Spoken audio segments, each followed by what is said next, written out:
Inclusiveness in leadership. This is the presentation for the class that I am taking at Forte State University.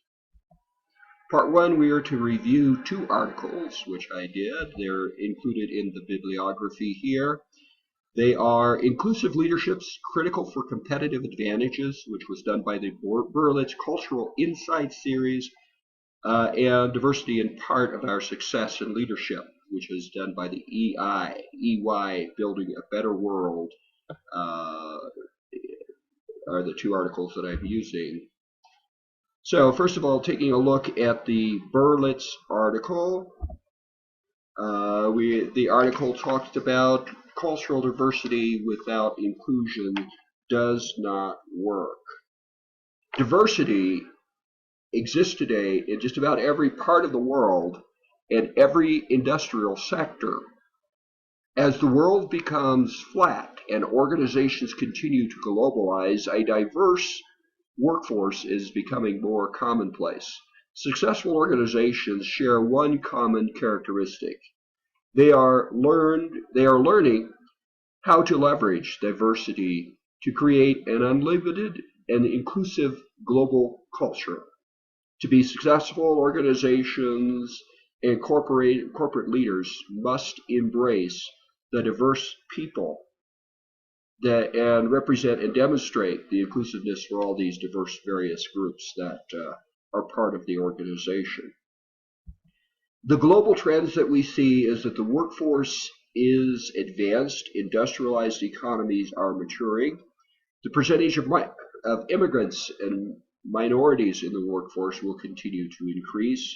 The proportion of women in the workforce and in decision making will continue to increase. There will be an increased recognition and acceptance of gay and lesbian lifestyles.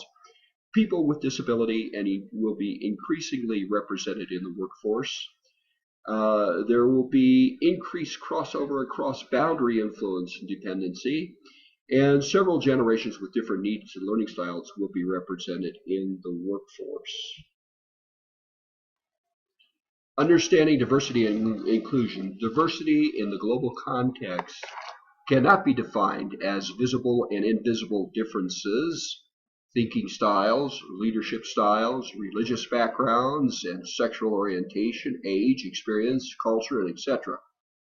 Inclusiveness is the quality of the organization's environment that maximizes and leverages the diverse backgrounds of the various people that are employees of the organization.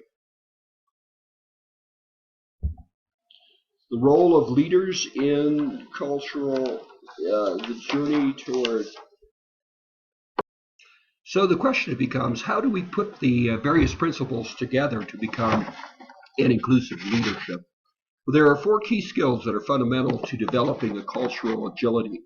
The first is cultural due diligence, which is the process of adequate assessing the possible effects of cultural in relationships.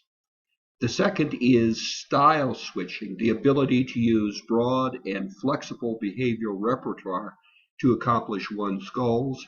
The third, cultural dialogue, the ability to illuminate cultural underpinnings of behavior and performances, closing cultural gaps, creating cultural synergy through conversations. Cultural mentoring is the ability to advise, teach, and coach individuals in one's sphere of influence to A, recognize the cultural understanding and consequences of the behavior, B, understanding that the cultural and behavioral requirements for one's inclusion, and C, support change through inclusive behavior practices and approaches. So those are items to increase the agility of culture that can be led through leadership around the cultural inclusion. The second article that I used to research the area of cultural inclusiveness in the workplace and being an inclusive leader is the EY Corporation that has a variety of programs that they use to train their interns. They have an accounting awareness program, which are 1 week summer programs held at colleges and universities that introduce minority high school students to the professional workplace. They have what they call the EY Launch Program, which is a program for ethnically diverse freshmen, sophomores, and transfer students that builds the awareness of accounting as a major and professional service and as a profession. And finally, they have the Inclusiveness Leadership Program, which is supported by a formal program that pairs high potential partners and principals with an executive coach, as well as with members of American executives who serve as mentors.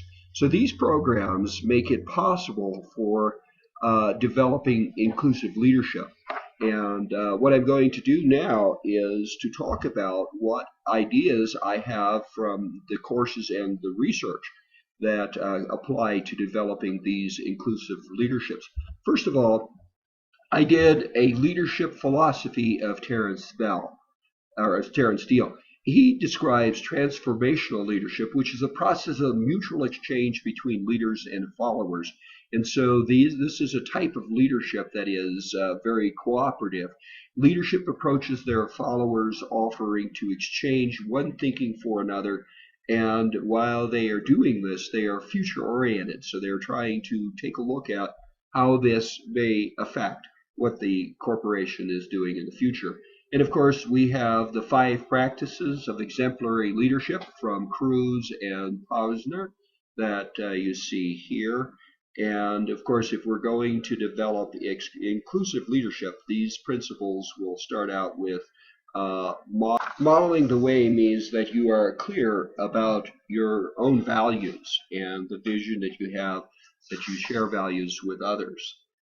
So that means that you model the way by setting an example of how you're going to operate within the corporation. You inspire a shared vision, which means that you are going to demonstrate and develop a shared vision that is agreed on by you and your staff. You challenge the process. You try to push the organization forward by challenging the process, and you enable others to act. You give them opportunity to be responsible and accountable to their own part of the organization. And most importantly, you encourage the heart, which means that you develop an organization where people are pleased to work for you, or work for, not for you, but for the organization. And it is part of their fulfillment and enjoyment that they have as being part of the organization. Part 3, we're going to identify and describe the leadership challenge of being an inclusive leader. So now we're going to take a look at what do you have to do to become an inclusive leader. And the first one is to check your assumptions and your biases. And what you want to do is to cultivate a non-judgmental attitude toward differences. Ask yourself, are your assumptions based on fact? Secondly, you want to assume a positive intent. Participate in meetings and discussions with a positive attitude to build an inclusive environment. Number 3, you want to slow down your responses. Think and listen before you talk. Developing listening skills and help build an inclusive behavior. You want to scan social dynamics and interaction patterns for exclusive behavior. Look at your team. Are your members more dominant while others are passive and quiet? Work to engage the positive participants. You want to treat everyone as your number one. Give everyone a voice. For example, someone on a performance improvement plan should be treated with the same respect and included in the same way as any of the other colleagues. You want to deepen self and other awareness, which means to recognize your own behavior, how it impacts team members' behavior, and work toward becoming more inclusive. You want to engage and motivate others in learning from differences and experiences non-judgmentally. Speak with peers and direct reports about the importance of the journey to cultural agility. Talk about your own journey. Share it with others. Engage colleagues about the appearances of inclusiveness. Next slide, please. We're going to engage in constructive conversation to prevent, reveal, transform exclusionary patterns and behaviors. So that means you're going to go into meetings and discuss with a win-win attitude. You're going to provide individual feedback and coaching to transformational exclusion behavior, which means that you're going to be forthcoming and let someone else know when they are not verbally behavior are exclusionary.